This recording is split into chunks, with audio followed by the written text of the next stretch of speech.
systems go. Clear for liftoff.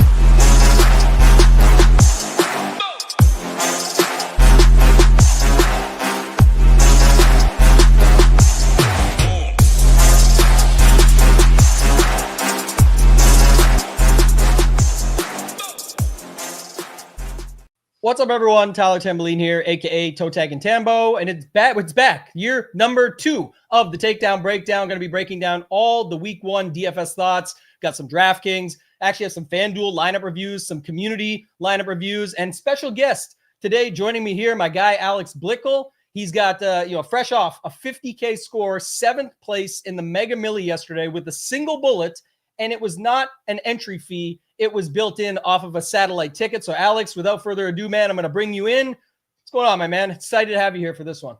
Yeah, it's going to be really fun. We always have a blast together on shows, and I think today's going to be more of the same. Yeah, that's so funny. When me and you were texting, I had someone's like, oh, so you just bring the guy on because he wins the money? I'm like, dude, we've had shows before. Maybe more news on that later. But I was like, man, we were texting well before. And this is like one of your favorite plays of the week that you liked this week was Nico Collins. And when we get to the lineup review here shortly, this guy literally cost you $950,000. He needed if you got 15 points from Nico Collins in that game with those injuries, with everything going on, you shipped the milli.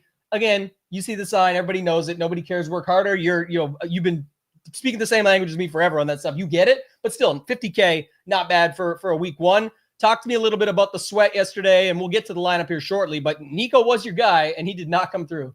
Yeah, I will say I have nothing against Nico Collins. I am very, very upset with their offensive coordinator. Like, he just did an atrocious job of getting Nico some easy touches, getting him in rhythm. It could have been a huge day, but at the same time, like you mentioned it's always worth like taking an actual real perspective on these things. Every single thing that needed to go my way in the early games went my way. Most of the things that I needed went my way. I can't be too upset that one or two things, if you want to include Brian Thomas Jr. as well, did not go my way. It was a really fun day. It was a really fun sweat. I got as high as 4th place for 100K. But it definitely felt for a lot of the day like I was the favorite to win the milli because no one had more minutes remaining than I did starting the second wave of games that was ahead of me, and no one was more than 15 points ahead of me. And in addition to having more minutes remaining, my minutes for McCaffrey and Nico Collins, most of the people ahead of me were a defense and Ricky Pearsall, a defense at Smith and Jigba. So the path was there for a million yesterday. That was a lot of fun.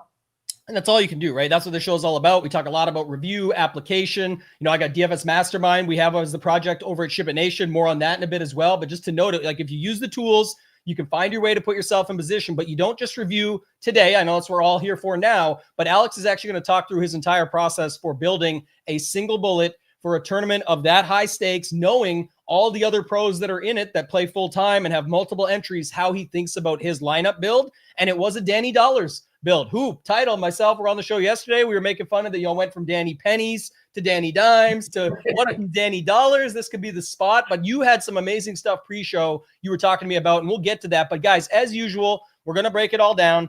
We're going to talk about the perfect lineup. Just see if there's anything we can see in that. It's not about, in NFL, it's very rare you're seeing the optimal happen, right? You'll see you could be 30, 50 points off even, but the whole goal is still to build accordingly, have your own process, get towards that, and learn how to play, not just focus on who to play. The how can help lead to the who, and then you got to get the results out of it. So we'll talk more on that. I think Alex is going to do an incredible job breaking that down. We've got some member lineup reviews from the community later, and then a little bit more, a little bit of news later on that we're going to bust down for you. So appreciate everyone being here. Join us for the rest of the show. Hit the like, make sure you're subscribed. Alex, I'm going to go ahead and pull this up here and see if we can swap it out. Let me just move my stuff around quick. But this is the perfect lineup from yesterday. And it was a Justin Fields at quarterback. But I will say the interesting thing is, and we always talk about this in week 1 and the way it shows up, it just sometimes goes this way, is, you got Bijan. Okay, makes sense. Bijan with Ibuka. You got Christian McCaffrey with JSN.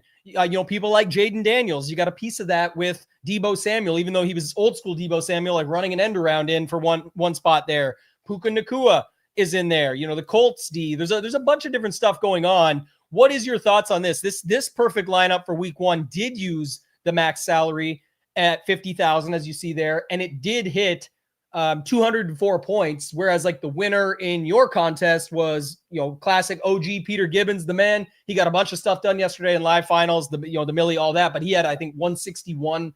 We'll pull it up here in a bit. But what's your first thoughts on this? I see some leverage points. I see some spots people talk about but don't be about. What's your first thoughts on it? I think the thing that I see is that, there's no stack, things like that. So much of this is just, it shows like how random football is. But the one consistent thing that I see in this lineup that I'm always trying to do is there's a very nice balance between high upside contrarian players and the high probability chalk type player. And I'm even going to put McCaffrey in that chalk type player mold, even though he ended up 10% in the millie, just because that was a weird like injury thing. Whereas, he would have been 45% if that cap report never came out. So you've got McCaffrey, you've got Emeka Egbuka. A lot of the research that I've done over the last few years has shown that mega chalk wide receivers hit at a rate so much higher than any other chalk type in any other position in NFL DFS. So Egbuka was obviously a solid play. So yeah, I don't have too many takeaways here. I just think it's you get that contrarian upside, you get the high probability plays, and together they often make for really good lineups.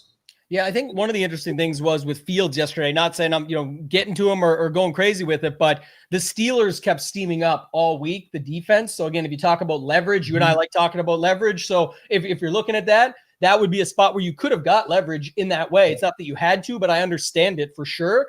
And obviously Garrett Wilson kind of stood out a little bit too. I know if you use the stone over at Ship It Nation, we had Garrett Wilson highlighted. Again, doesn't mean that you would get to it, but the point being, when you're thinking about the slate as a whole, and we're going to talk about that more when we get to your lineup here shortly, but that's a thought process. Egbuka, how do you get different people? It was criminal. The Bijan Robinson, everybody wanted 6K running backs. Bijan was in there at 8,000, and I think he finished at 12% in like the main lottery. And that's like 90% of the field doesn't want this guy. I know, it's not even results oriented. Like, could have had a bad game too. Lots of guys had bad games. Just saying, it's just interesting to always see how week 1 sets up. Egbuka was by far the guy that everybody was talking about, that we were saying, look, he's going to be chalk. Relax. It's going to be okay. There's a clear reason. There is no Godwin. There's no McMillan. He's got his own teammate, Sterling Shepard. They're saying this guy is mini Godwin, and he's priced wrong because it's week 1. So got to think about ways to get different. I know there's some lineup reviews we're going to do later that feature him. Almost, a ton of lineups featured him today. But there's something to be said about that. I know you'll bring it up later with Egbuka and Drake London, which was a very common pairing, and going off of that. So Deebo Samuel, 5,200, same price as Tet, right? Tet was in there. A lot of these other rookie receivers, things like that, that would make a ton of sense. And then Willie K brings it up in the chat. We love talking about the leverage off the Kamara steam. There is no Hill. There is no Moreau. Every snap, Rattler can't throw, more than 10 yards. That's kind of the setup. That works. And then you use the San Francisco-Seattle spot. If you like McCaffrey, you run it from JSN. Again, nobody got to this. This is way beyond what won most tournaments out there. But just to note it, you can still see some things in this lineup that you can use to build accordingly with and get different. I will say another big thing about this lineup, and even the lineups that won a lot of the tournaments yesterday, I think yours would fit in the mold as well. They were really built for ceiling. And I know that sounds obvious to some, and like, okay, thanks, Tambo, good tips. Like, you got to hit the ceiling in a milli maker. It's not about the obvious. It's saying, I think a lot of the stuff with the chalk got paired up too commonly. And I think you have some combinatorial ownership stuff that you can look at. We talk about that a ton in the PGA streets as well, which is where we're usually doing our shows. But I've told people, man, you're sharp across all sports. You've got an amazing DFS mind, and especially when it comes to single entry. And I just can't wait to get your process here in a little bit on your lineup. We talked pre-show a little, but it's a good one. And so with that said, it's like this lineup, well, okay, Egbuka's the chalk, but we knew he did have this ceiling. Like, there was definitely an outcome to get to 23. Someone will say, like, some of these other guys were risky. A lot of people mentioned Puka, didn't get to him. A lot of people mentioned JSN, didn't get to him. Bijan, McCaffrey, Fields can put up 30 points. I mean, if he put up 20, He could have put up 15 here and you still won the Millie Maker or something. Like that's kind of the point across all this. You can dock some of these guys some and say, oh, well, Jawan kind of went off. He could have got 10. Okay. Go to 20, go to 10, go to 7. You still have a shitload of points and win in the Millie Makers out there. So it's hard to put it all together, but there was some mini correlations. There was a lot of ceilings and there was stuff that made sense here. Anything else you want to hit on before we beat it to death and just move on to the next thing? Yeah, the last thing I'll say here is if you did have a really strong feeling about Fields, and if you did land on Fields in part because you wanted to leverage Pittsburgh, like one of the very easy things you could have done is you could have had Breece Hall and or Garrett Wilson in this lineup as well. Mm-hmm. And like neither of them made this optimal, but if you put Breece Hall in for any of these running backs, if you put Garrett Wilson in for any of these receivers, and of course it would probably be like a 2v2 or maybe even a 3v3 somewhere in the lineup if you did that, like you were going to be really, really close to this score anyway. Both of those guys crushed. So even though this optimal didn't have correlation, stacking Fields still would have worked quite well. And you could have also had a bring back. Like Metcalf didn't quite get there, but he very easily could have, right? Rodgers threw 4 touchdowns. What were the odds that they were all going to go to just like random scrubs? Like Calvin Austin was completely unknown. And I think he was like wide receiver 6 or something on the slate. So you very well could have done even a double stack with a bring back, ended up very close to this score. So even though the optimal wasn't stacked, it still would have made a lot of sense to stack him. Yeah, I'm not going to spend a lot of time on this because obviously most people are DK focused, but I will bring it up. Shout out to my guy, Big Ed, always here supporting. We appreciate you. Look at this. The one thing I'll say different that stands out right away, it's a lot of the same guys, right? Look, Justin Fields, Bijan, Egbuka, who broke the slate. It kind of all makes sense for the most part. Puka, but this one, $200 shy, gets everything else on there. But I will note it. This is even more set up, right? Like this is your stack here. This is your, instead of Brian Thomas Jr., who was a little bit more popular in some places, not super popular because again, price tag on DraftKings, but instead of using him, it goes here. Debo still fits in. A lot of people like Jaden Daniels, myself included. That was a way to get after it with him. But then a lot of the stuff, this is a secondary stack. Brock Bowers, Puka. But I will say on this site, and it is true, if we're looking for ceiling PPR scores, the 20 plus points, the 30 play, can they get to 30 type thing on DraftKings? This is going to be more on FanDuel where you're looking for those touchdowns, right? Mm-hmm. Can Justin Fields throw for 2 and run 1 in, or run 2 in and throw for 1? Yes. Could the 1 be to Garrett Wilson? Could it be 2? Possibly. Yes. These are possibilities. Could Debo run 1 in and catch 1? Possibly. But if we get 1, I'm always like counting touchdowns on this site. And I'm saying like in reality, the highest priced defense and Denver versus rookie Cam Ward, who looked pretty good still. I mean, that could be a touchdown. Who can be 2. Brock Bowers can be 2. These are people saying, yeah, but all of them together. We know that. That's the outcome of how you win $1 million. I'm saying, would it be crazy to think Brock Bowers can score 2 touchdowns? No. Garrett Wilson, 2.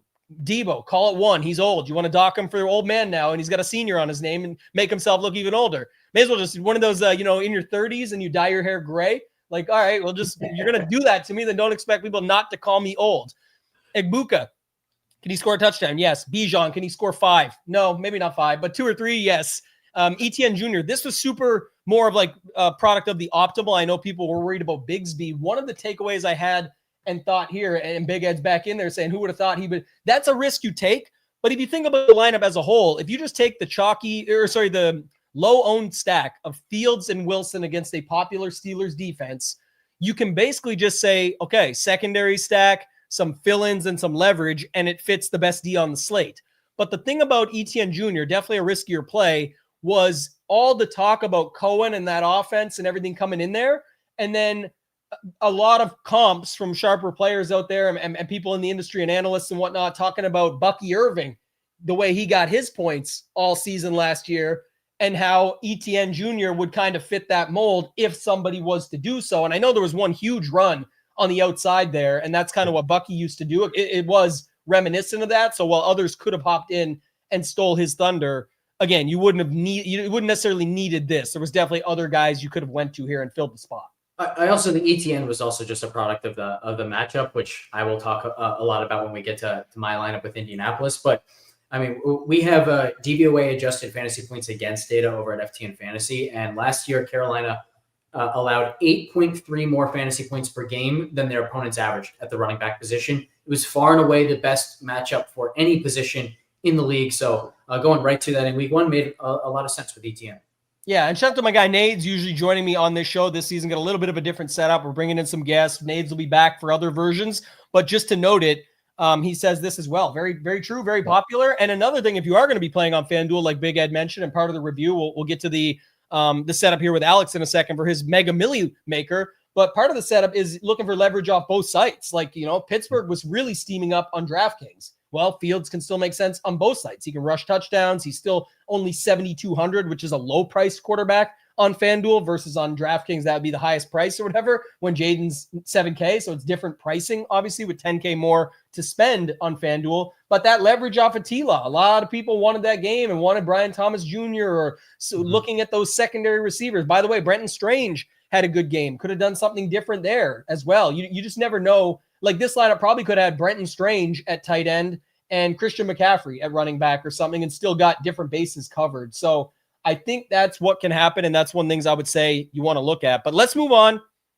We're going to go to your lineup here in a second. I will show this off just because we don't show it on the show anymore on Sundays. I know you guys have your tools over at FTN. You've got stuff in your Discord. You'll talk more about that, I'm sure, throughout and at the end. But everyone that isn't a member that wants to see the stone, we could show it the day after now to give you a sort of taste of what you're missing out on. We had a lot of these spots designated, and then you can go through and it's all color coded on the stone to see. But I know you're going to love some Michael Pittman Jr. He was right there almost. And again, this ownership was slightly off because more lottery versus the main site, but you were monitoring this stuff quite heavily, that the steam that was coming to these guys. And it was definitely Downs getting more love, but you see like ceiling almost the exact same. The leverage was better on Michael Pittman already due to the ownership. Tyler Warren popped up. We talked about Danny Jones being in a spot, and if you weren't going to play Jonathan Taylor and other spots. So lots of different things you can do, but if you want to try out the stone, go to shipitnation.com. Make sure you get that, and you'll be in the Discord right away. All right, let's look at yours. I usually work up on this show, Alex, going from like yesterday would be the $5 to the 100. There's a crazy dip, shout out to Petty Theft, one of the best to ever do it, especially in the NBA DFS streets. Retired now, he says, from NBA DFS, but I know he took, or at least we'll double check it. When I last looked, he took a 900K hit on that last Denver play of the game, the 3-point swap. So that sucked. Hate to see that. Obviously, a good guy like Petty, but just to note it, I mean, everyone, that's what these tournaments are, right? You can't, and he wouldn't be. He's been playing as a pro for years, but it's like you're not counting your money until the end because all those things can happen. It's even crazier in Showdown. We'll be back, by the way, 2 p.m. Eastern, Hoop Title and myself breaking down tonight's game with the Vikings and the Bears. Should be a fun one there. But Jim Blickel, it's almost like what's the Washington's full name again? It's like Ja'Cory Brisket. Ja'Cory Krusky Merritt, yeah. Krusky Merritt, yeah. I call him Ja'Cory Brisket. This guy they call Bill. This is Alex Blickel, but he goes by Jim Blickel in the DFS streets. I'm not sure if there's a story there that I've missed out on all along, but there's your 7th place lineup. We are going to go backwards today and start with you. There is a story. It's not a good one. It's when I was, was I maybe a freshman in college? My dad was in a DraftKings league with a couple buddies. They were planning on doing the league. They decided not to do the league. My dad had $50 in the account. He was like, I'm not going to use this. Do you want to take this over? And I said, sure. Not realizing I would never, ever, ever be able to change that username. So I'm stuck with it for good. Full name, government shit right on there and just run with it. Yeah, it's all good. Not that it matters these days. They can find anything. I saw like you scroll the feeds at night, just bored as hell, and you see something pop up. It's like, don't take pictures of your kids. They'll be turned into like AI bots and used against you. I'm like, there's literally a billion kids' pictures on the internet already. Like, you're not stopping that. It's basically like shaming parents in putting kids' pictures online. I get to each their own. I'm just saying it's pretty tricky to keep your name and stuff out of it these days. But here you are. We're going to work backwards, not only from the tournament. Again, guys, I know not everybody plays in the 44 Mega Milli. I'll tell you what, and I've told this story a million times, I don't either. The way to stay sustainable in DFS is to play tournaments that you feel comfortable in, are good for your mindset, are within your bankroll. I'll play it when I win a ticket to it. Spoiler alert, Alex won a ticket to this. I don't think he's buying into 5K tournaments often. It's with satellites, and we're going to spend a little bit more. We'll maybe go on a little walk down Satellite Street here in a little bit and talk about that. I know people know about Narrative Street, but we'll go down Satellite Street in a little bit. But I'm going to start with you in 7th. We will look at Peter Gibbons. We will look at Shady Advice, Yoda Cow, Fantasin, RS Bathla, JBC, all these guys that are there. There's a ton of amazing players up top. But your lineups here, Alex, so do me a favor. I think people are going to want to know a couple things. One, how you got to Daniel Jones. That's just the more common one. But then the other thing I want to know is about the breakdown of like one lineup versus most of the pros, I think, had up to 30, right? I think 30 was the max yesterday. So how do you treat it? And that's the part I want people to be able to extrapolate backwards from. If you're usually a $20 tournament player or $25 single entry player, you can apply these thoughts in single entry, but it's better and usually helps more when you're applying it to, okay, I'm usually a $25 single entry player, but now I just won a $9 satellite to get in a 555 milli maker and everyone has 150 teams.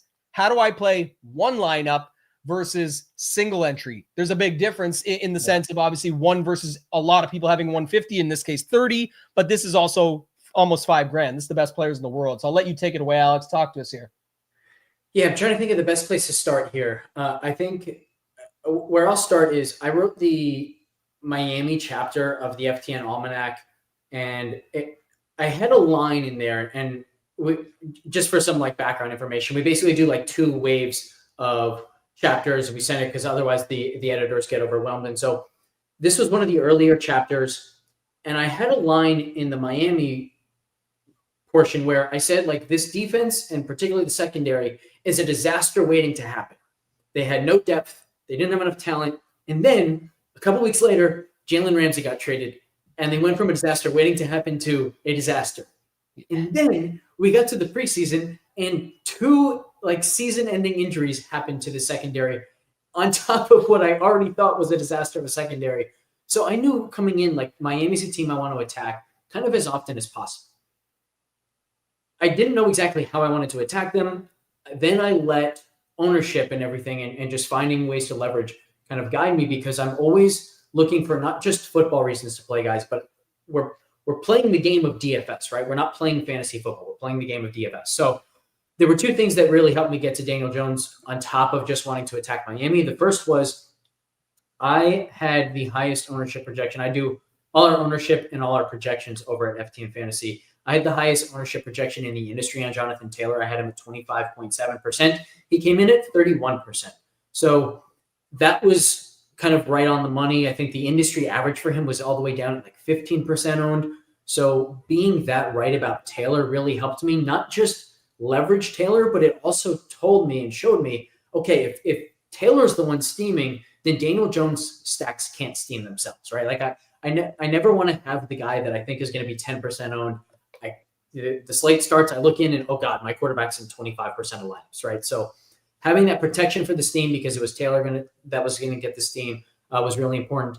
And then to kind of close this out, and you mentioned, like, how do you play single bullets when so many other people have so many options? Well, yeah, I knew Daniel Jones was still going to be in around 8% of lineups. I think he ended up in or something like 10%.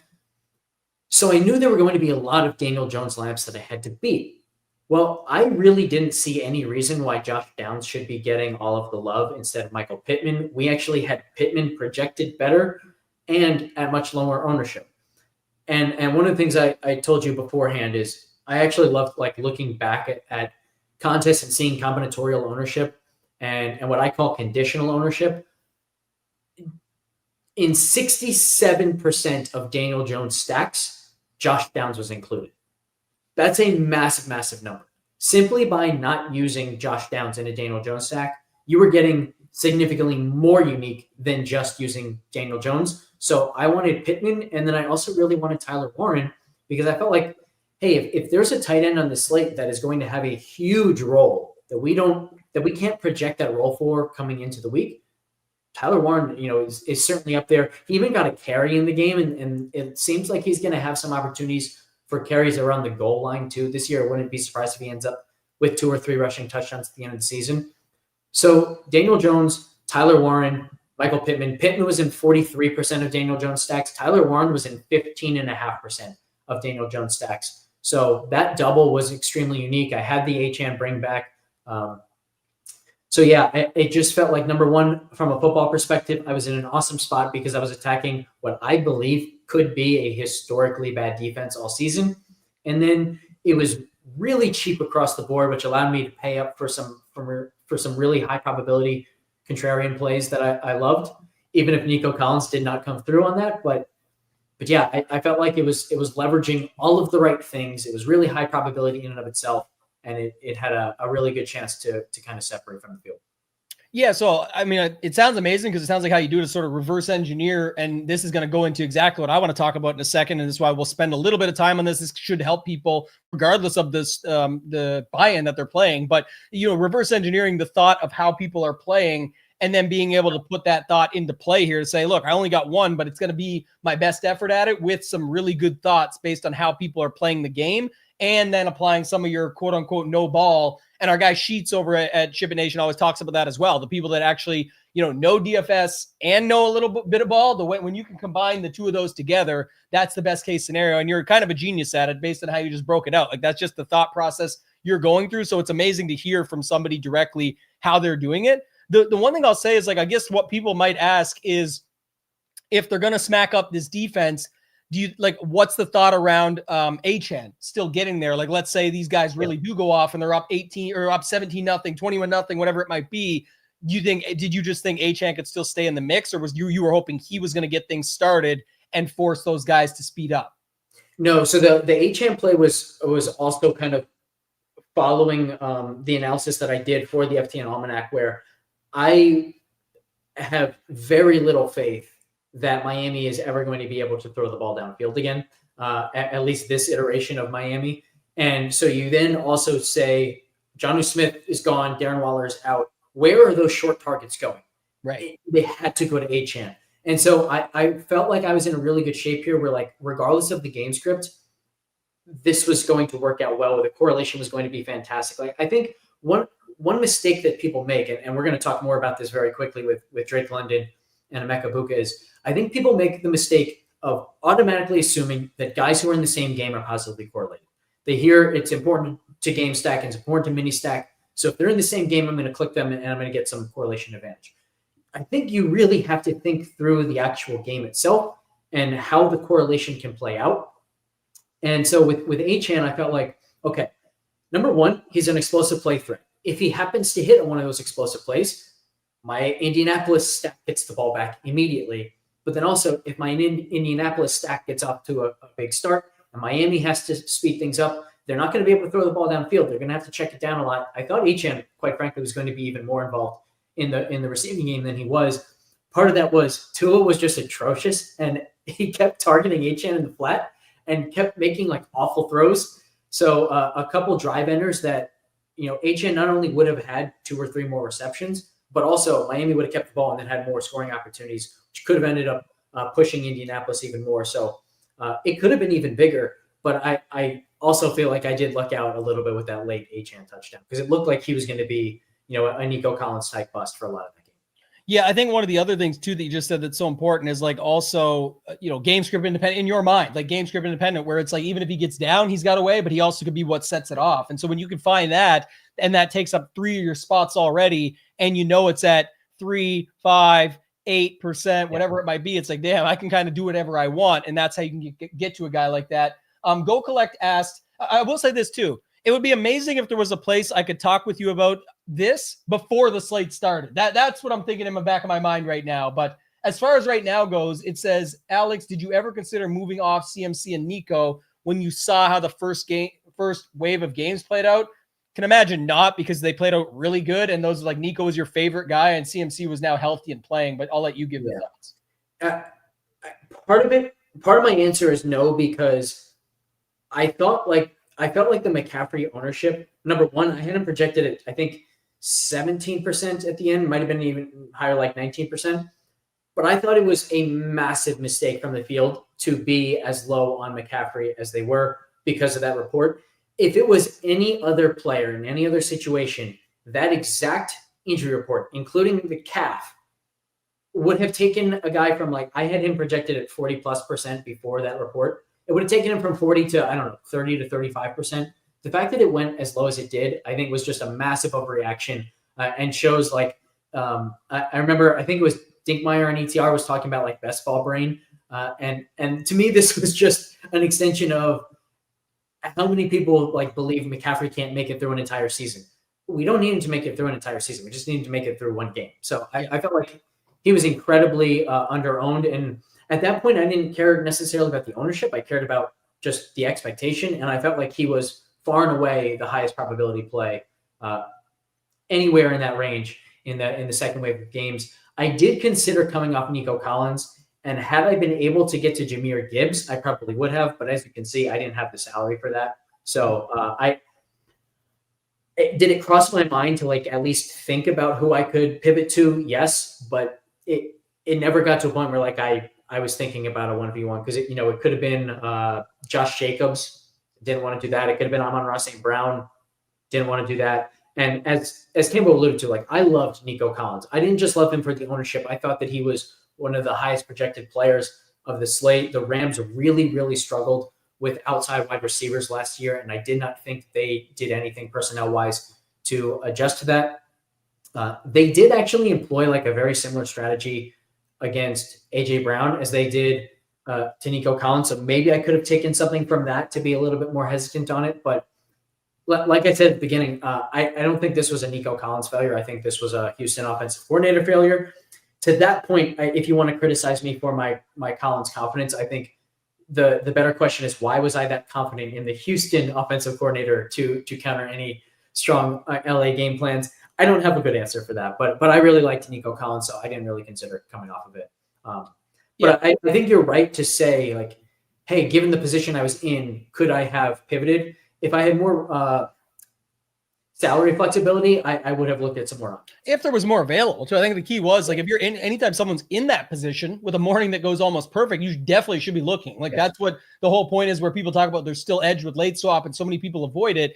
That's the prime spot. You just had almost the perfect run out outside of Brian Thomas, which by the way, that game got suspended for quite some time. So it's like you would have been sitting staring at him thinking, oh, at least he's coming back with all this time left. I got him, Nico, McCaffrey left. Like I'm going to be in a good spot here. So you can look at it, but you can't move on Thomas. So I'd be thinking like, what am I, I'm not changing anything. Like, I'm looking at it for sure, but I'm with you. I'm leaving it as is. This was also an injury spot. There was a ton of opportunity there for him. And your tricky stuff, like would have been McCaffrey to Gibbs and have to drop Nico Collins down to a 7K option. Like I would have just left it as is myself, but it's definitely a good point people brought up to be one other thing I'll say here is earlier in the week when I was confident that McCaffrey was going to be the highest owned player on the slate, my game plan coming in was I was going to have McCaffrey in the flex, and if I needed to catch up, I was going to swap McCaffrey to Nico Collins. So that was actually part of my early week game plan. And then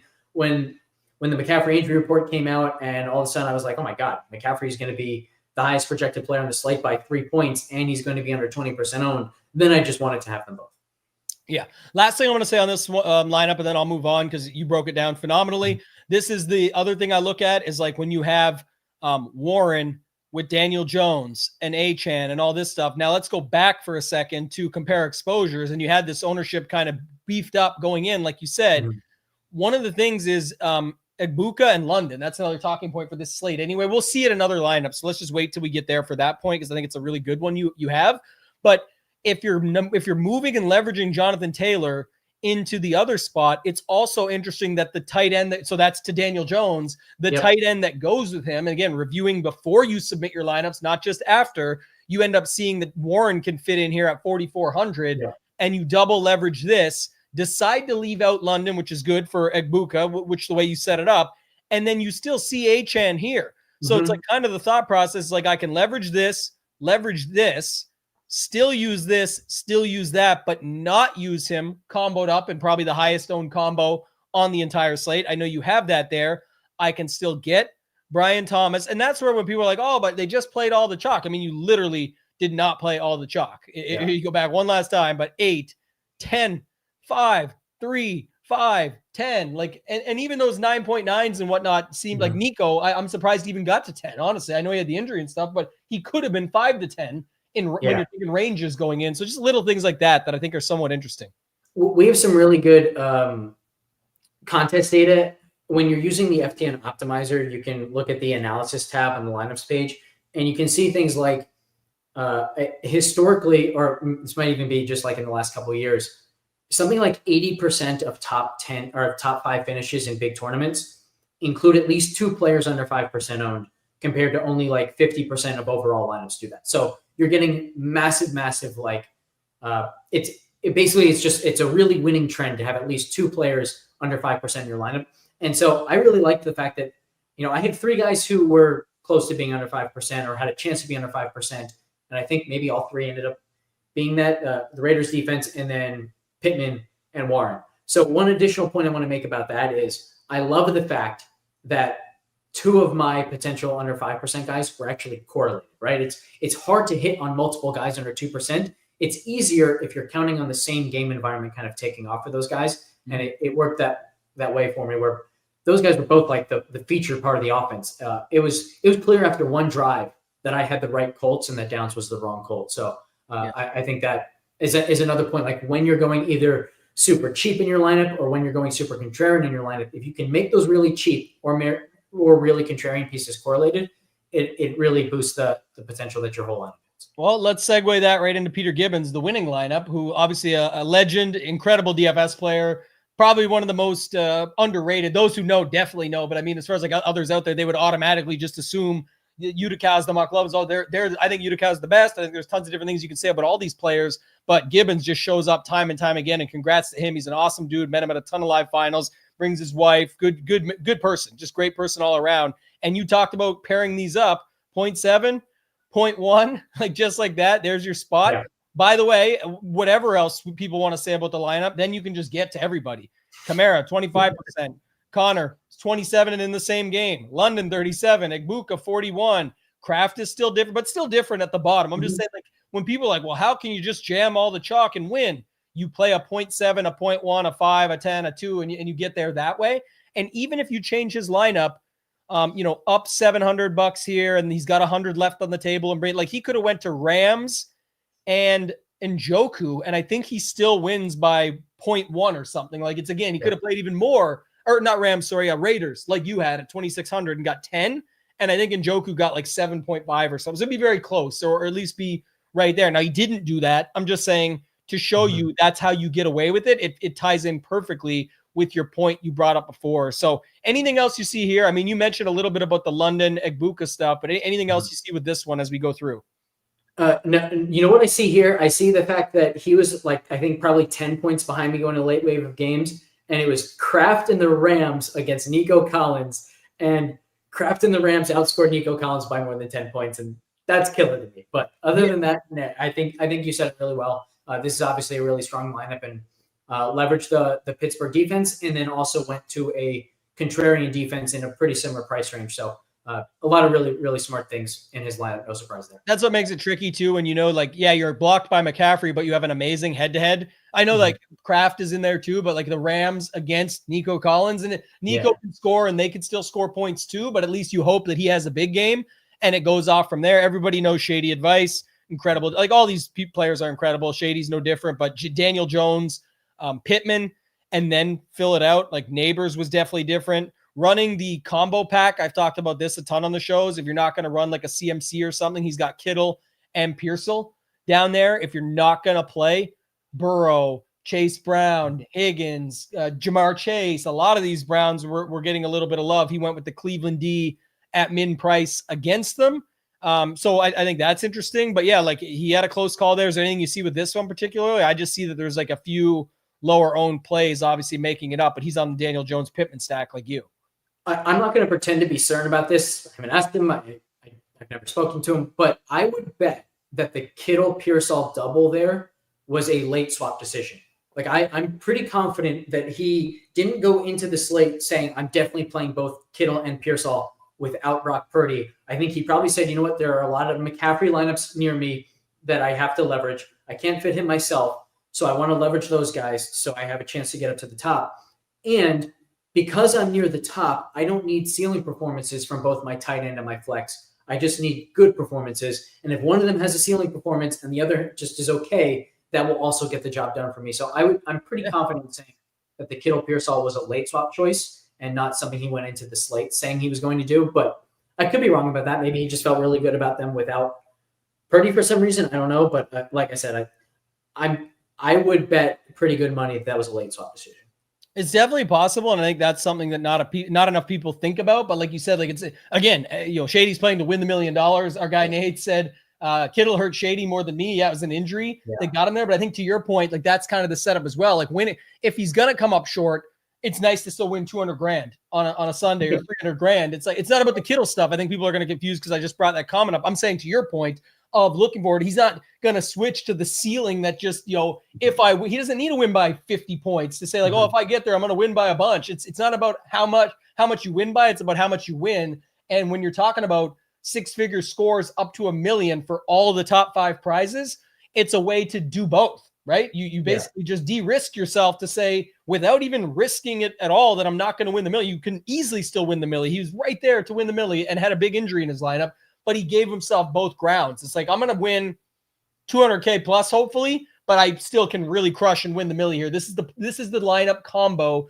that puts me in the best position. And again, maybe he didn't swap, but maybe he did. So if you guys like what we're talking about here, we're going to get to the other lineups in that in a second. But one thing I want to note for sure this season is we still have DFS Mastermind on the roll. A lot of members, had some good results yesterday. Hit me up. A lot of Ship It Nation members crush. But if you want to check it out here, you go to shipitnation.com. There is a free course button that you can click. You go get my 59-page PDF, the DFS Mastermind Blueprint. So you go check that out. Just go to the site up in the top right corner, click free course, and you can sign up for that there. Give you a ton more information on the stuff that we're talking about here and breaking down. Going down to Utica, who everybody knows, he had a Purdy, McCaffrey, Kittle, JSN run back. And then he had like Marv Harrison, Tet, Jonathan Taylor with the Indy D. Like this was still pretty correlated, spending the money, but still had 1, 2, really like, I don't know, Marv was kind of low for this tournament. Kittle was fair, but like JSN, nobody was really on. And this was, I thought, a pretty sneaky way to get to him while still playing some of the chalk.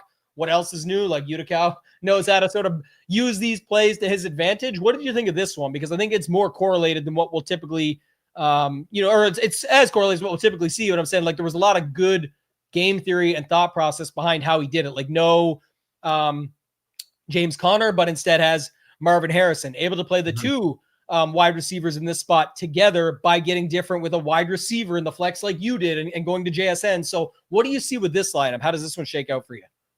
Yeah, I think it's really well correlated. It also goes to show, like, I can't be that upset about Nico Collins underwhelming when literally 2 guys ahead of me had George Kittle leave the game right away. Like, right. So bad breaks happen all the time. Obviously a lot really went my way, but I think one of the things that I want to think about more this year is this idea of pairing quarterbacks with running backs. Yeah. And I think I saw 11 of the 12 games on this slate went under their totals. And so this ended up being a really good slate to have the quarterback running back stack, because essentially what you're saying is, okay, if all of the games are going to underwhelm, if there's not going to be an offense if there aren't going to be multiple offenses that really go off, if I can find the one offense that scores 35 points, imagine if like Buffalo or Baltimore were on yesterday's slate.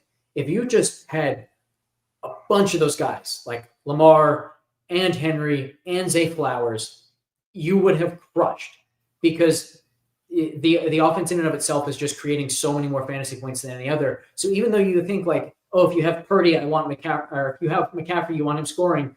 Well, a rushing touchdown hurts Purdy. Okay, but if they score 5 touchdowns as a team, there's room. So it's something I want to think through more, and it's especially valuable, I think, when that running back can also catch a lot of passes and catch a touchdown, which of course could help Purdy as well. So yeah, I thought this was a really smart lineup, and I also like the fact that he went to JSN instead of Kenneth Walker, who I thought was one of the worst plays in the slate at his ownership.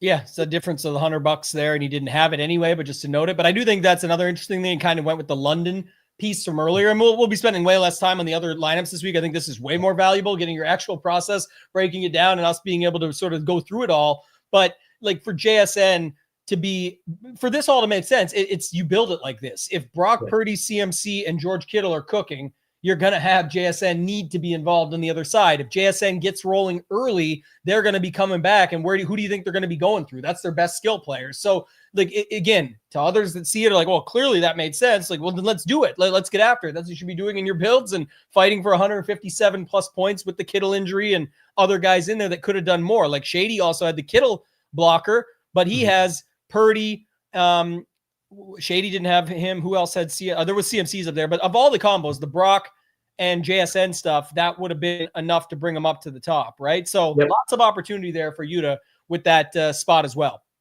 Yeah, that and also, like, let's say that he felt like he needed more of a ceiling from the Purdy stack, then maybe he goes from McCaffrey to a Gibbs or a Jacobs or something like that, and then says, okay, now I can get the 40-point performance from Gibbs and the 35-point performance from Purdy or something like that. So I thought that was another really well thought out lineup.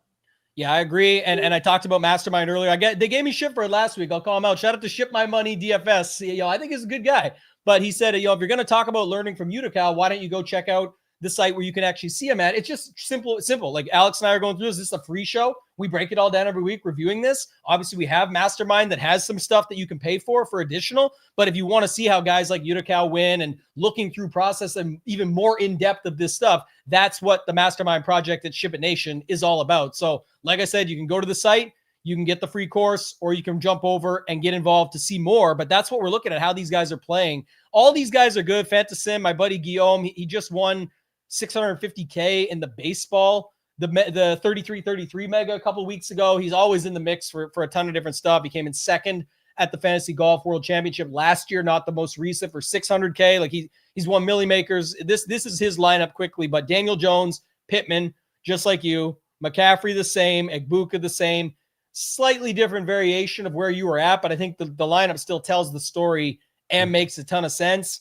Not sure what fully, again, he was probably feeling a pretty good later on. Like he had Josh Jacobs still going, which was different than you guys. So there was opportunity for a lot of people up there at the end of this slate, as there usually is. But this was a good back and forth. I like this build, though. Jones, Pittman, don't need to run it back. The London Igbuka, the Kamara, McBride. You get two good running backs in McCaffrey and Jacobs.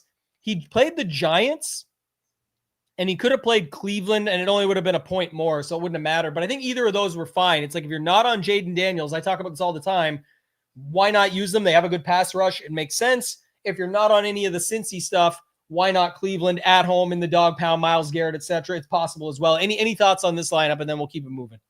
Yeah, I think this is a perfect way to bring up the Ibuka stuff I alluded to earlier. So this is the second, maybe even the third lineup that we've seen that has the Ibuka London pairing that finished above me. Mm-hmm. And I want to talk about that pairing because there's obviously value and merit to using these like mini correlations, these mini stacks.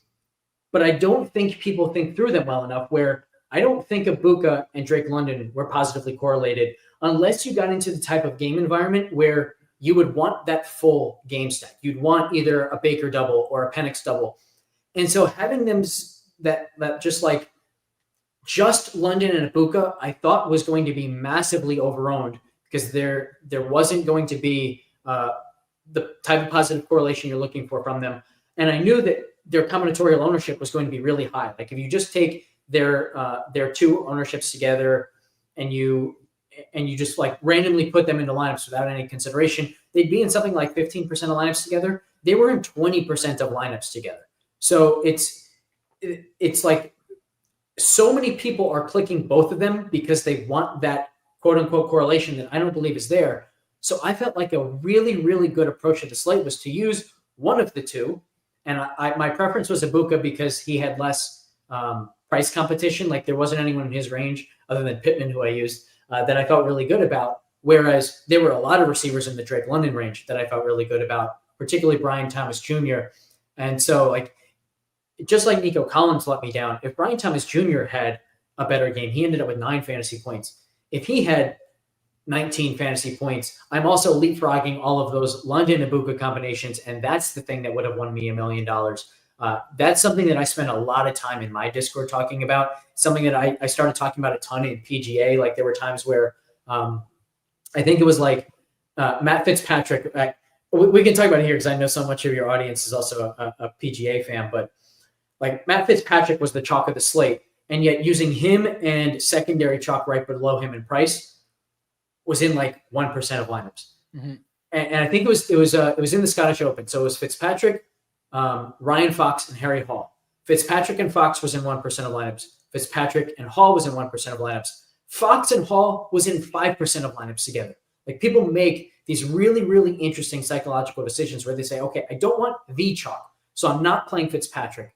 And so instead of using the chalk and a pivot, they play both pivots at a much, much higher rate than Fitzpatrick with either of the other two. We see a lot of that in NFL, and I thought that this Ibuka London pairing was a really good example of just an over-owned combination that was very easy to leverage with other chalky players. Like Brian Thomas Jr., also 23% owned.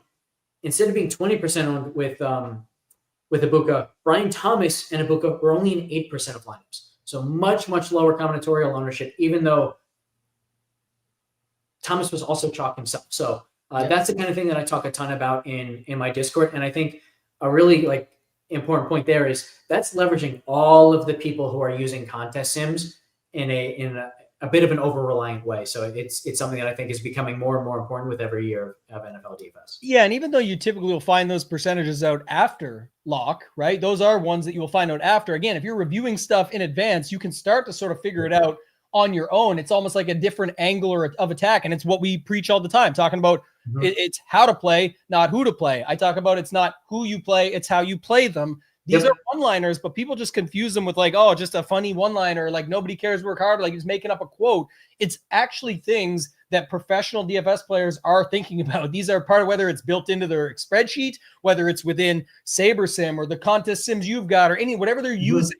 There's a lot of this thought process that's going into it. Your inputs are your outputs. Another one-liner for you, but it's exactly true. And when you start to think about those things, that's how you can find different angles of attack, like you said, and leverage, if you will, from there. So we'll keep using that word leverage. So we'll see.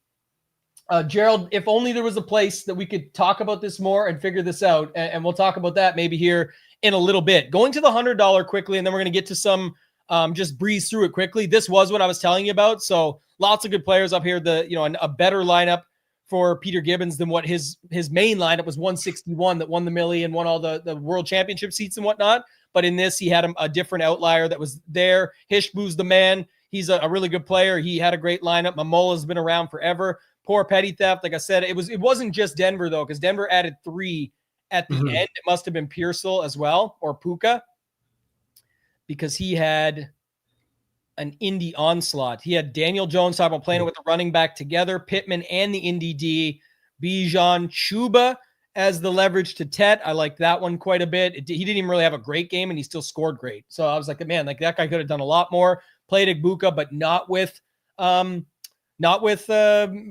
And I also liked Sutton. So I liked Sutton, and I liked Brian Thomas Jr. Brian Thomas Jr. only 9 points. Well, those two were kind of the ranger I like there as well. And I like Bo Nix as well with Sutton. So it just didn't pan out, but I thought that was at least somewhat interesting. Anything to add on these spots here? I know we've already talked through a ton of it.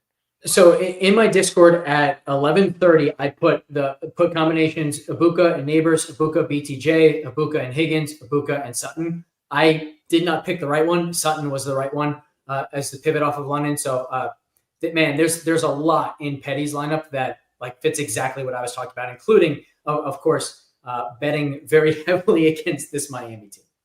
Yeah, that's definitely a thought. I mean, we already talked through these. It's interesting. Henderson popped in there, but I know there was some people playing Drake May, so maybe thought process is there with weather and get a guy on the ground 5,500. Looks like he's going to be in a good spot, but the rest of this lineup is basically just a single stack. Let's run it. We'll go against that. We'll play the best D in Denver on paper. It doesn't mean what it was. They actually did score really well. Just noting it. I thought Tillman and the Warren, that's like a mini flip, right? Yeah. If you're not going to play Downs and Njoku or Pittman, and you're not using those guys with their quarterback anyway, why not play? This is where it's almost like what you talked about earlier. It's another thought around this combinatorial ownership of saying okay, they're not even in the same game or correlated. But this is, I read this from your stuff last year, and why I think you're just so sharp at figuring this stuff out is you tell the story kind of like how I tell it. And good storytellers, you can say it and help others understand it. Well, Warren and Tillman aren't in the same game, aren't in the same position. There's literally nothing. So to the average player, they'll be like, what the hell are you talking about? The conversation stems around, we know that Njoku was super popular at tight end. We knew that if people were picking a $4,400 range, he was $4,600 wide receiver. a lot could go to Downs if they weren't going to Egbuka. And in this case, I'm using Downs because they just flipped it and said, how can I do all this differently? And however it works out is how it works out. We don't know, but the thought process going in is the way to get a little bit unique is have Warren at tight end as opposed to Njoku and, playing a lower owned guy there. And then at wide receiver, playing Tillman instead of Downs, whoever else. Now, Pittman could have worked even better. I'm just saying it's, just the thought process of that is, I think, not enough people think about that when they're building their lineups. And I know you can add on. Yeah, I think the key there is it's this idea that obviously we have to be right about who we play to get a takedown. But there's also this like hidden element of we also need to be right about who we don't play. Because if who we don't play goes off, we're going to get passed, even if our guys do well. So if you were right about Tyler Warren here, you're also right about your decision to not play Josh Downs. And you're right about your decision to not play Njoku. Similarly, if you're right about the Tillman play, you're right about your decision to not play Njoku, to not play Jerry Jeudy, and to not play Josh Downs. So all of that, I think, is really well said by you. And it becomes a lot easier to understand how this is all connected when you realize that you also have to be right about who you do not play. Yeah, the best example I can think of was last year. Bucky Irving was chalk. He was in a really great spot, by the way. It was like he was literally the best chalk on the slate by far. If you look at some of the stuff we use, I was talking about the Stone, is like you could see yesterday, I'll go down to CMC for a second. We had him pegged that there was some thought process going in that he could be injured. Obviously, he came up good in the morning, but we had him around 13.4%. We liked him 14.5% of the time. So he already knew he was good. So Bucky last year in this spot that I'm talking about was over 20 that he was in. Like he was just in the nut spot. It happens sometimes. And it was like just a really good slate for him. And then everyone was mad because he only got 23 and Sean Tucker came in and got like 30. But if you didn't have Sean Tucker, first of all, there was maybe 20, 30 lineups in the whole tournament of 150,000 plus people that had Sean Tucker. It was so unlikely they were going to get there. You're worse off, or you should be more pissed off if you don't have the guy that gets there and crushes, and you should have had them and others caught on to it versus being mad that you didn't get the guy behind him or mad that they ate Bucky's lunch. It was like Bucky still ended up in winning lineups, so on and so forth. So all that to say, it's like you nailed the point. You kind of got to think about it from a few different angles. Really quickly, I think there was too many entries. I forgot this from last year. They don't really, sorry, I got to swap my screen share. I apologize, but we're going to go to the lineup reviews because time and because the $5 is actually not in because it's 800,000 entries and it freezes up the system and breaks everything on their end. So they usually don't put that in unless it's later that they bring it up. But my guy Newens, I think was here earlier. He submitted his lineup. It was a Drake May, said nothing like a nice Monday review. Give us your thoughts on this one, Alex. We got Drake May, and stick around just a little bit longer with us, guys. I know we usually end at the top of the hour, but we do have some big news still to drop that I think you're going to be excited about if you like this show. And Go Collect says, I have missed this show so much. People love this show, breaking it down. I think you and I do a good job, together in general. But here's a Drake May lineup. Give me your thoughts on this one. Not necessarily results oriented because I know people talked about the weather and all that, but I think it's correlated well, and there is some differences here of how they built it. So let's give them the goods on that. And if there's anything you don't like, let us know as well. I like this lineup quite a bit. I like the correlation, and I think that you should be very, very excited to run this stack back next week when they play Miami. Yeah, so good point. Let's cross our fingers that May stacks are not the chalk of the town next week. Hopefully, people don't realize yet just how bad the Miami defense is. I have a feeling New England stacks are going off next week.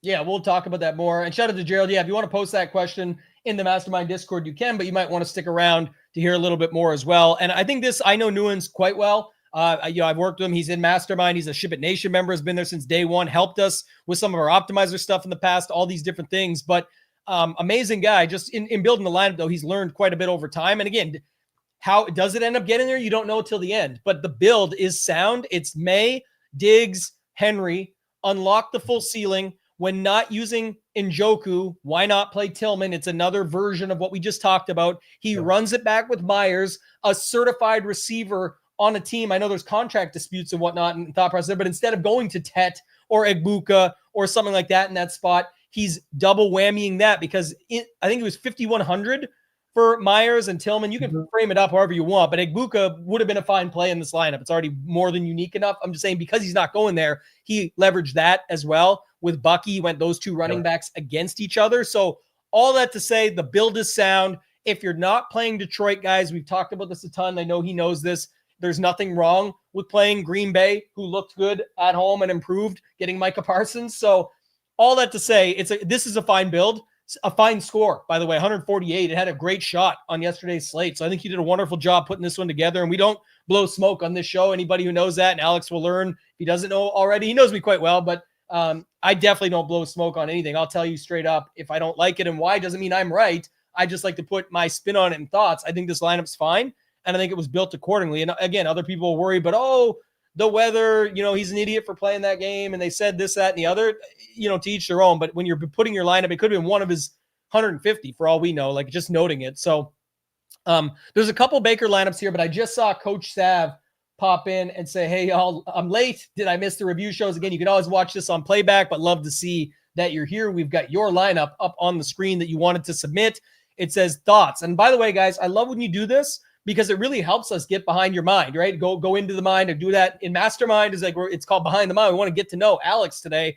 It's way better than just me reviewing a 7th place lineup of a guy I know and saying, this is probably what he was thinking. I wouldn't have thought half that stuff. It's just, like I said, it's phenomenal to get the actual process of what you were thinking of before that. And shout out to Jordan. He said, always appreciate the breakdowns. You guys are great. So Coach Sav, let's do your lineup. Gave us the thoughts, said Baker to Egbuka, CMC late news, and late slate, low owned. Connor is bell cow, but I think I messed up putting him versus the D. Yes. I mean, on a main slate, again, can you get away with it? Yes. Do you need it on a main slate with this many games? No, but just to note it, Nico, late slate stud. Debo was price, Strange, cheap tight end. Brown, late slate stud. Saints, cheap leverage pivot. So thoughts on this? I mean, that's why I wanted to bring it up right out of the gates. I know everybody has their own opinions on it. If I was putting anything against my defense, it would probably be like a tight end or a wide receiver that can just rack up PPR. Again, they both can still get there, but on a main slate, just not usually necessary or not something you're going to get a ton of, but I'll let you take it away. Yeah, I definitely wouldn't have that running back defense pairing. I think one thing I want to touch on, I don't know if you're saying this, Coach Sev, but it sounds a little bit like you're saying you had Nico and Amon-Ra St. Brown because you like having someone into late window to help your team climb the leaderboard. I think it's really important to recognize the fact that it does not matter what time your points are scored. Your points get added up all the same. Mm-hmm. The way it does matter is if you're leaving yourself late swap flexibility so that, maybe if you had this, you already had McCaffrey, but let's say McCaffrey wasn't in the lineup. So you get to the late slate and you're in a really good position. So you can say, okay, I'm in a great position. I'm just going to use McCaffrey, who I think is the best projected play remaining. And then if you're not, you can say, all right, I'm going to swap to Jahmyr Gibbs or Amon-Ra St. Brown or Nico Collins, because now I have the information that I need to be more contrarian. Maybe I need the 40-point upside that Nico Collins can give me with 2 long touchdowns. So if you're saying that, if you wanted these guys late just so you had that flexibility, great. If you're saying that you wanted them just because you wanted like a late afternoon hammer to help you climb the leaderboard, that's irrelevant. And now all of a sudden you're just shrinking your player pool for no reason. Agreed. And that's a great point to bring up. So I think there's definitely some stuff you could throw in there. And I think also, you had opportunity to swap different things, but you already had really good options there. So that's fine as well. But I think just in noting that, I would have looked at it a little bit differently. But other than that, nothing too crazy. There was one more that I wanted to bring up, and it was Hart. Said $5 single entry. Kate Hart said thought process in the lineup reviews channel of the Mastermind Discord. I'm not going to bring that up right now, but I know you did post it there. So just to note, just to see his lineup, give me your thoughts on this one, Alex. It's Baker, Egbuka, Shepard with Bijan and London. So full overstack. Chase Brown, Njoku, secondary stack, McCaffrey, and Giants going against Washington. I think it's important to note that's what he could fit there, and Cleveland wouldn't have made sense to the previous lineup up against Chase Brown, etc. So, thoughts on this lineup, just how you're seeing it play out. It obviously played for an overstack of that Tampa Bay Atlanta game. Yeah. So first of all, let me say I liked the Giants defense. So I thought that was a sharp take. That's going to be a really, really good pass rush. where I will start here is the Baker stack without Evans. I think it's always worth thinking about, okay, when Baker accesses his ceiling, how's he doing that? Okay, well, he's throwing touchdowns. Who does Baker usually throw touchdowns to? Mike Evans, right? So when you have a Baker 4-touchdown game, a 30, 35-point DraftKings point performance, the likelihood that Evans also is smashing is so high, and he wasn't high enough owned to be scared off of him or to feel like you needed to break away from him, that I think Baker needed to be with Evans. If you wanted to get contrarian with Shepard, I think it would have been Baker, Evans, Shepard, and then leaving out the Ibuka chalk. But I also would have been very happy with Baker, Evans, and Ibuka.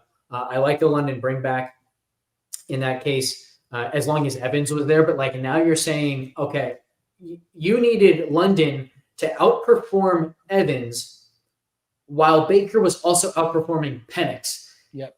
And now you're getting into some really weird correlations that I don't love. But the overall structure is really good. Last thing I'll say is I do think the Njoku and Chase Brown mini correlation might be one of those where there isn't any correlation there. And so now you all of a sudden have a higher owned combination of players than what they deserve to be, just because so many people like clicking guys from the same game. Yeah, and I would say, like, well, there is some lower owned pieces in this, and it kind of, like, you can make an argument it fits some of the molds we saw earlier, because there's a 5%er, a 0.25%er, a 9, a 12. Like, it's not that far off of the other ones. But again, that's why I said it's important. Like you said, even if you don't get to see it till after the tournament ends, just thinking about, clearly people are playing London and Ibuka together, right? Clearly people are playing Chase Brown and Njoku, thinking that Brown's going to score on the ground and then Njoku's going to come back. Clearly in the lineups that fit the cheaper guys like Brown, Ibuka, even London, like 6,500, not too much, you can get to McCaffrey. So you're really putting a lot more of that. It's a $5 single entry, so at least you had an overstack and you had lower owned leverage options. But to your point, one of the biggest ones that stood out for me is like this is where I think another position that people will make a mistake. It doesn't mean it's necessarily a mistake, but it could be a leak in your game, because of course anything could happen. What if Shepard did get 2 touchdowns yesterday and makes this lineup pop off, and then he's like, oh, that's the case. But I will note, a lot of people see like Bijan and Shepard and go look at that projection. And if you flip it to Mike Evans, even if you move McCaffrey up and land on somebody else, I don't know if it would fit Bill or somebody like that in there that we talked about earlier, like where it's like still fine and might actually even project better. It's not saying that's what you needed. It's not about the result, just noting it. But it's like, my point is, even if Shepard and Bijan projected 1 to 2 points better than your Evans X version of that, like wherever you land, which one makes more sense for your lineup? Yeah. Because if Baker's actually going to ceiling out, that's where I think, and people get caught up in this. In NBA, projections are even more important. And they'll say in NFL and other sports, they're not as important. Sure.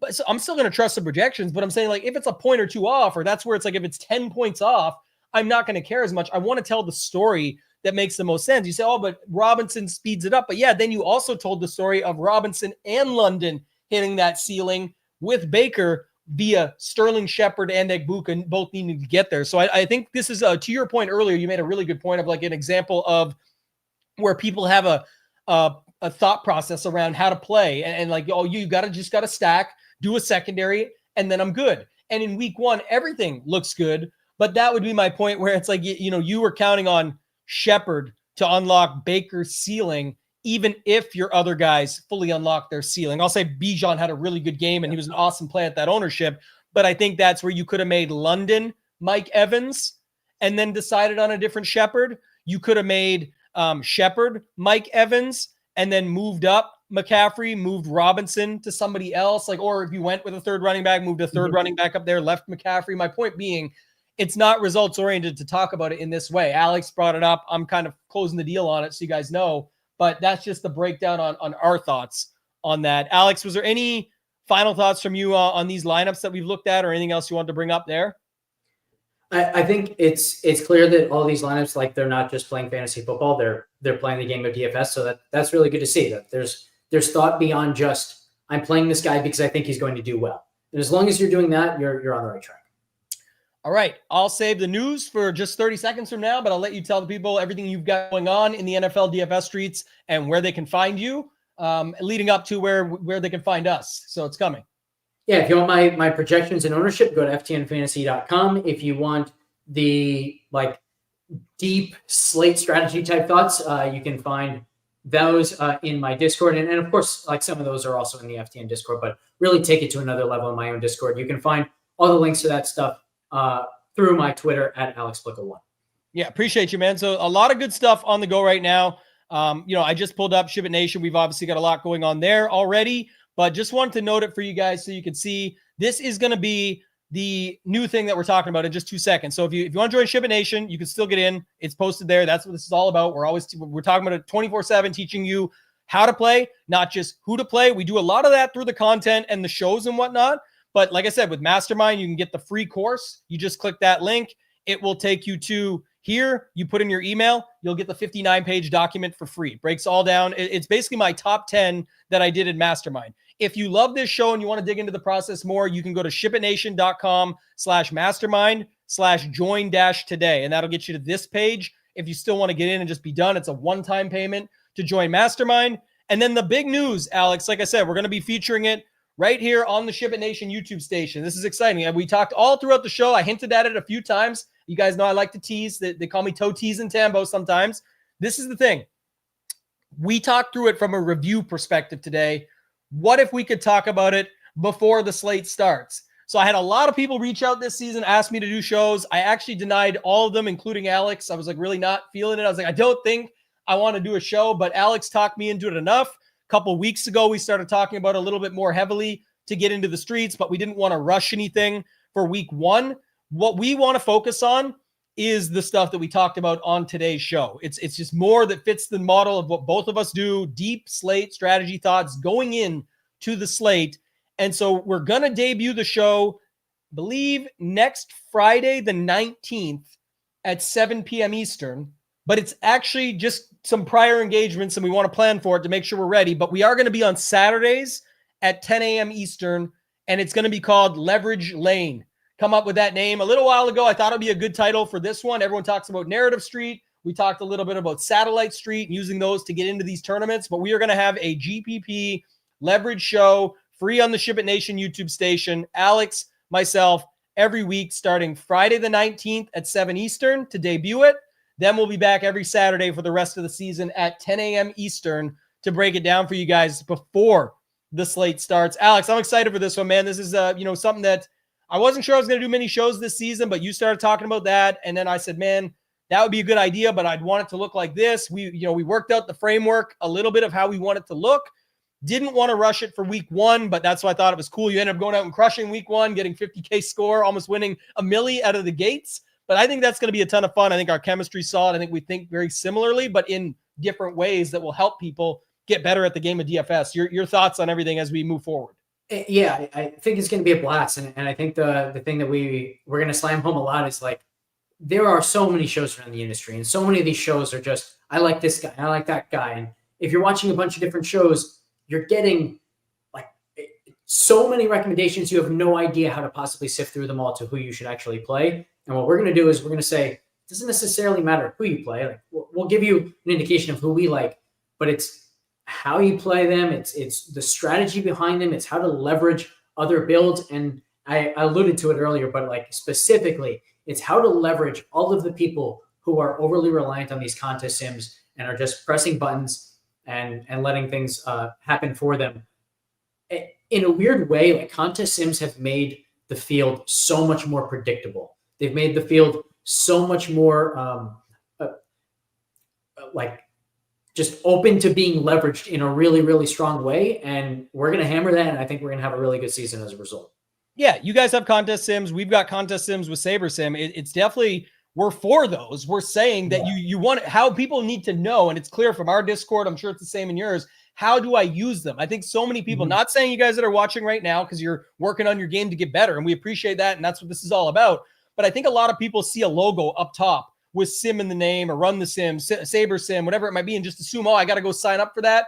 Once I use it and click buttons, I'll be good. Your inputs are your outputs. You are still able to adjust your inputs before you go in. Alex was able to see in his stuff, in his mind, that, okay, I'm getting a lot more Jonathan Taylor than I would suspect. That means others are as well. That means I better boost his ownership projection so that my contest sims and my brain and all that can be put together to say, how can I use that to my advantage? We're still using these tools to our advantage that way, but it's your inputs are your outputs. You're investing money. You're putting your real hard-earned money behind this stuff to try and win more.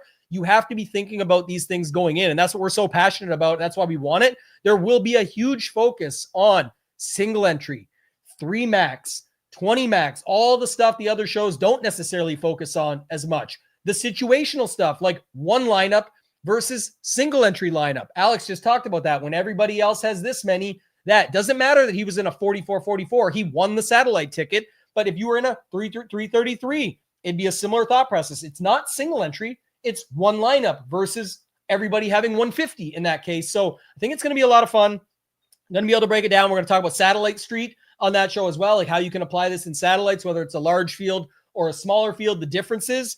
And then we're going to spend a lot of time just talking about maybe, 3 to 4, a carousel of ideas of like, okay, everybody's on Jonathan Taylor. What's that look like? Steelers D is getting pushed up. What does that look like? And again, Big Ed is back again. Shout out to Big Ed, sticking with us the whole way. Says that is my issue. Knowing how to utilize SaberSim. It's any optimizer or Sims, but I think that's kind of the key. Learn how to still be competitive and not just accept exactly what it gives you. That's my goal with it.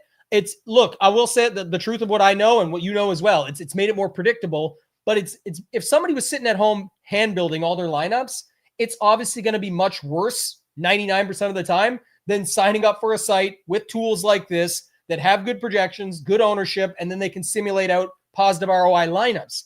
But just because you have positive ROI lineups doesn't mean you're adding any spin to them. I've seen people who run a full set of very positive ROI lineups, and it was better for them. Don't get me wrong. But what I'm saying is then they come back and say, holy smokes, I didn't know I had no of this guy. Yeah. Well, because you didn't even review what you did. You just trusted the button and put it in. You did put yourself in a better position than you would have sitting on the toilet, hand building 10 lineups a day all week and doing it that way.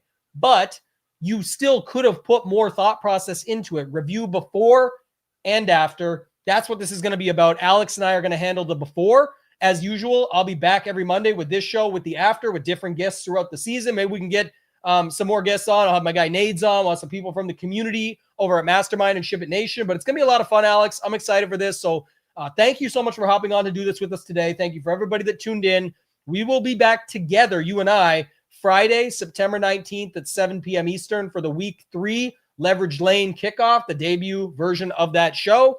And then also today, 2 p.m. Eastern, Hoop, Title, and myself going to be breaking down Showdown for this evening. Alex, appreciate you, man. You let them know where they could find you. Everybody go follow Alex. Go make sure you're getting in on his stuff as well. That's the thing about Ship It Nation. We keep it affordable so that you can find other different pieces around the industry that make sense for you. If you're with Alex and want to come join us, do that too. We're all a team. We can make it happen together. Thank you so much for watching. For Alex, for myself, ToeTagginTambo, let's ship it.